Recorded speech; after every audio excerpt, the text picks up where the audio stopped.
ہمارا مقدمہ رفع الیدین کا بخاری اور مسلم میں موجود ہے، اس کی تائید میں اگر ہم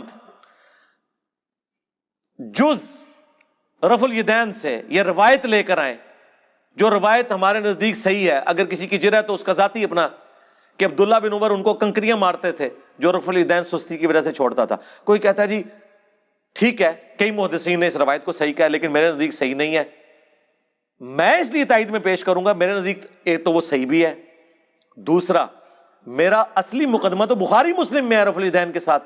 صلو کما رأیتمونی اصلی، کہتے ہیں جی بتاؤ رفع الیدین کا حکم کہاں ہے؟ بخاری مسلم دونوں میں رفع الیدین کا حکم موجود ہے، بخاری مسلم دونوں میں حدیث ہے.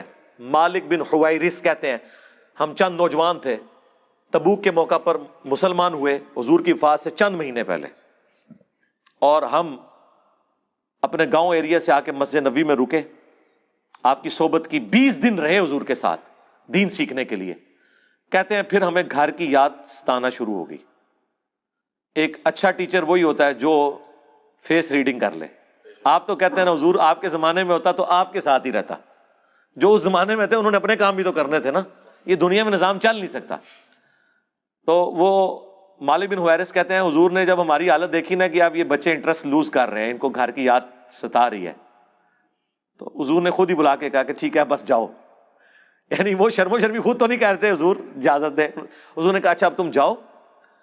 دیکھنا واپس جب گئے تو نماز کا جب وقت ہو، 5 نمازوں کی یہ ٹائمنگ ہے جو تم نے میرے ساتھ نمازیں پڑھی، تم میں سے کوئی ایک شخص اذان دے جسے قرآن زیادہ آتا ہے اور عمر میں بھی بڑا ہے، وہ تمہاری امامت کروائے. اور ساتھ ہی آپ نے فرمایا صلو کما رأیتمونی اصلی، اور نماز تم نے ویسے پڑھنی ہے جس طرح مجھے نماز پڑھتے ہوئے دیکھا ہے. حکم آ گیا نا، نماز ویسے پڑھو جس طرح مجھے دیکھا. اب اس کے بعد حضور کو کہنے کی ضرورت نہیں ہے کہ میں نماز جب شروع کرتا ہوں تو دیکھو میں اللہ اکبر کہتا ہوں تم بھی اللہ اکبر کہو، میں ثنا پڑھتا ہوں تم بھی ثنا پڑھو، یہ تو کہنے کی ضرورت نہیں ہے. بخاری مسلم دونوں میں حدیث ہے اللہ نے مجھے جوامع کلمات کے ساتھ مبعوث کیا کہ بات مختصر کرتا ہوں اور مفہوم گہرا. ایک جملے میں رفع الیدین کا حکم، تسبیحات کا حکم، ارکان کا حکم آ گیا نا. مالک بن حویرث جو یہ حدیث روایت کر رہے ہیں انہی سے پوچھ لیں کہ حضور نماز کیسے پڑھتے تھے.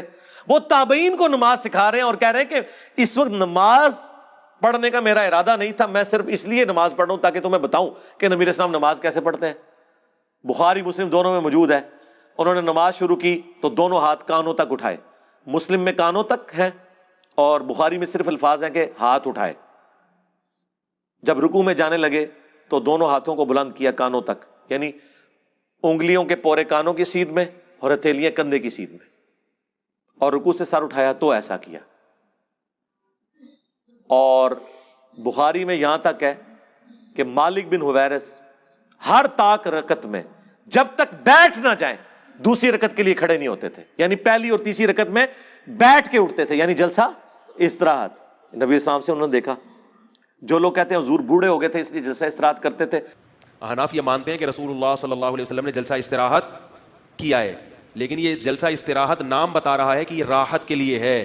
راحت کی ضرورت وہاں ہوتی ہے جہاں تھکاوٹ ہوتی ہے. احناف کہتے ہیں کہ رسول اللہ صلی اللہ علیہ وسلم کی عمر جب زیادہ ہوئی اور آپ کی رکعتیں بہت لمبی لمبی ہوتی تھیں تو تھکاوٹ کی وجہ سے آپ دوسرا سجدہ کرنے کے بعد ڈائریکٹ قیام نہیں کرتے تھے بلکہ تھوڑی دیر بیٹھتے تھے. نبی صلی اللہ علیہ وسلم کا صحیح حدیث سے ثابت ہے آخر عمر میں وزن پہلے کی نسبت زیادہ ہو گیا تھا، جو سب کا ہوتا ہے عمر کے ساتھ وزن بڑھتا ہے. تو حضور نے مالک بن حویرث کو کیوں نہیں کہا کہ میں بوڑھا ہو گیا ہوں، تم نے ڈائریکٹ کھڑے ہونا ہے پنجوں کے بل؟ اور وہ پھر ضعیف روایت ترمذی سے لے کے آتے ہیں، امام ترمذی نے خود لکھا یہ روایت صحیح نہیں ہے. دیکھو اندازہ کرو، ہماری روایت بخاری مسلم میں، اور اس سے بڑھ کر بخاری میں 6251 نمبر حدیث ہے. ایک صحابی نے جب تیزی سے نماز پڑھی تھی، حضور نے کہا السلام علیکم کا جواب دیا، وعلیکم السلام کا، دوبارہ نماز پڑھ تو انہوں نے نماز پڑھی. 3 دفعہ ایسے ہوا، چوتھی بار اس نے کہا حضور سکھا دیں. آپ نے فرمایا تھا سکون سے وضو کرو، قبلہ رخ کھڑے ہو، قرآن پڑھو، رکوع میں جاؤ. پھر آپ جب سجدے میں پہنچے آپ نے فرمایا سجدہ کرو، پھر 2 سجدوں کے درمیان بیٹھو، پھر دوسرا سجدہ کرو، پھر بیٹھو، اور پھر اگلی رکعت کے لیے کھڑے ہو. یہاں تو حضور نے حکم دیا جلسہ استراحت کا، حنفیوں نے چھوڑ دیا. تو ہم تو اصلی روایتیں بخاری مسلم میں جس پہ ساروں کا اتفاق ہے، جسے کوئی ضعیف نہیں کہتا، اس کی تائید میں وہ روایتیں لے کے آتے ہیں جن میں اختلاف ہے. آپ تو سٹارٹ ہی وہیں سے کرتے ہیں کہ جس میں اکثریت ضعیف. 24 محدثین نے ابن مسعود کی حدیث کو ضعیف کہا ہے، 24 ڈبل 12، سوری وہ یہ نہ ہو آپ کہیں وہابی کے بھی 24 بنتے ہیں اور گدھ کے بھی 24 بنتے ہیں، حروف ابجد، ڈبل 12، جن میں احمد بن حنبل جیسے بڑے امام، عبداللہ بن مبارک جو احمد بن حنبل سے بھی بڑے امام ہیں، امام حنیفہ کے اپنے شاگرد، ان کا قول 256 نمبر حدیث کے کانٹیکسٹ میں امام ترمذی نے نقل کیا کہ عبداللہ بن مبارک کیٹاگوریکلی کہتے تھے کہ رفع الیدین کرنے والے کی حدیث ثابت ہے اور نہ کرنے والے کی حدیث ثابت نہیں ہے۔ وہ کراچی کا مفتی کہتا ہے نہیں انہوں نے سند پہ بحث کی ہے، سرکار سند پہ نہیں، انہوں نے آپ کے پورے رفع الیدین کو فارغ کیا ہے۔ وہ کہتے ہیں ابن مسعود کی حدیث ثابت ہی نہیں ہے، اور امام ابو داؤد نے بھی کمنٹس نقل کیے وَلَيْسَ بِصَحِيحٍ عَلَى هَذَا الْمَعْنَى کہ یہ ابن مسعود کی حدیث ان معنوں میں درست نہیں ہے۔ اور یہی روایت مشکات والوں نے جب نقل کی، انہوں نے بھی ابو داؤد کے کمنٹس نقل کیے ساتھ۔ یہ لوگ اپنے جعلی مسئلوں کے ثبوت میں وہ روایتیں لے کے آتے ہیں جنہیں اکا دکا محدثین نے صحیح کہا ہوتا ہے، باقی صاحب نے ضعیف۔ ہم اپنے اصلی مسئلوں میں جن کی جڑ قرآن بخاری مسلم میں موجود ہوتی ہے، اس کی تائید میں وہ روایتیں لے کے آتے ہیں جن کے اوپر تھوڑا بہت اختلاف ہوتا ہے۔ ہماری اصل تو وہاں ہے